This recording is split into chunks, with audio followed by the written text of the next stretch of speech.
Muy bien, hoy vamos a hacer la resolución de un circuito eléctrico básico aplicando herramientas de resolución de circuitos.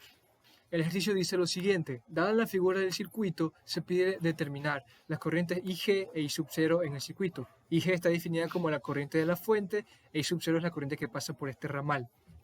La tensión P sub 0, que es la tensión de la fuente, y verificar que la potencia total generada es igual a la potencia total disipada. Entonces, para hallar las corrientes tengo que comprender qué es lo que ocurre en un nodo. ¿Y qué es un nodo? Un nodo es básicamente un punto en el que la corriente ingresa y se bifurca en todas las líneas.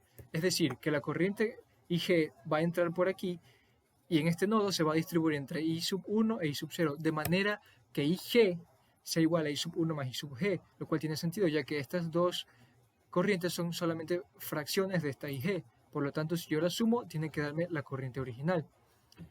Sin embargo, a priori yo no puedo usar esta ecuación aquí, ya que únicamente conozco I sub 1, que es la que definimos de 4 amperios.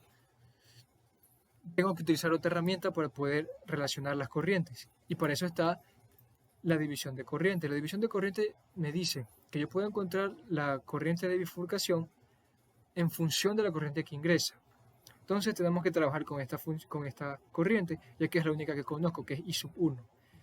¿Qué sería I sub 1? I sub 1 sería simplemente la corriente que ingresa I sub G multiplicado por un factor, que es el resistor del ramal opuesto. En este caso sería estas dos resistencias, la suma de estas dos resistencias, ya que están en serie, son una resistencia de 120. Todo eso dividido entre la suma de todos los resistores en los que se bifurca la corriente principal, es decir, los resistores de la corriente I sub 0 y de la corriente I sub 1. Quedaría algo así: I sub 1 es igual a I sub G por 30 más 90 entre 30 más 90 más 60. Al resolver esto me queda que I sub 1 es igual a 2/3 de I sub G. Entonces yo puedo despejar que I sub G es 3 medios de I sub 1. Y con esto ya puedo hallar I sub G, la corriente principal, ya que solamente depende de I sub I, que es la que yo conozco. Y me da 6 amperios. Entonces, como yo probablemente definí que I sub G es igual a I sub 1 más I sub 0, yo ya puedo hallar I sub 0. Simplemente despejo y obtengo que es 6 menos 4, que es 2 amperios. Con esto ya he encontrado las dos corrientes que circulan por el circuito, por la fuente y por este ramal. La tensión P sub 0 es la tensión de la fuente, que yo sé que tiene una intensidad de corriente de 6 amperios porque la encontré previamente. Entonces lo único que hago es tener que reducir este circuito a un resistor equivalente para poder aplicar la ley de Ohm. La ley de Ohm dice que el voltaje es la intensidad por la resistencia. Y al moverlo a nuestro circuito queda que V sub 0 es igual a I sub G por resistencia equivalente. La resistencia equivalente es simplemente el paralelo entre estos dos, ya que este nodo crea como vimos anteriormente, una división de corriente, por lo tanto no les circula la misma corriente a estos dos ramales y por eso están en paralelo.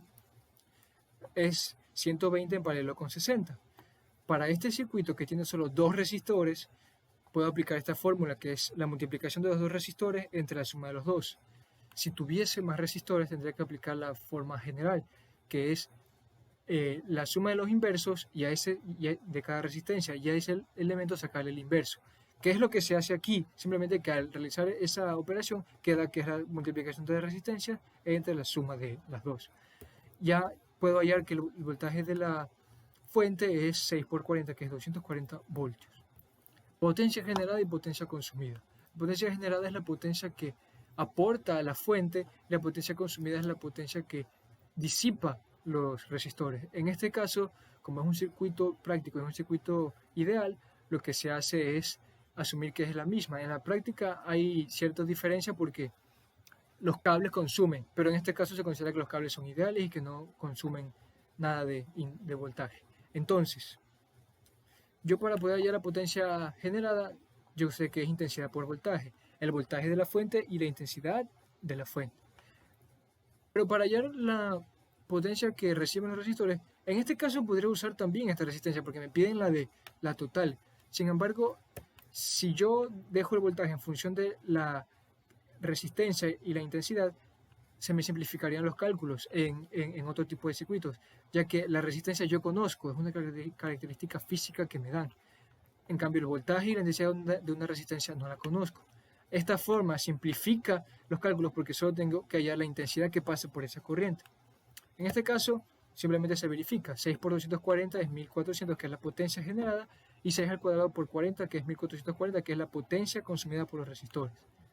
Y con esto queda demostrado este problema, y muchas gracias por su atención y nos vemos hasta el próximo video.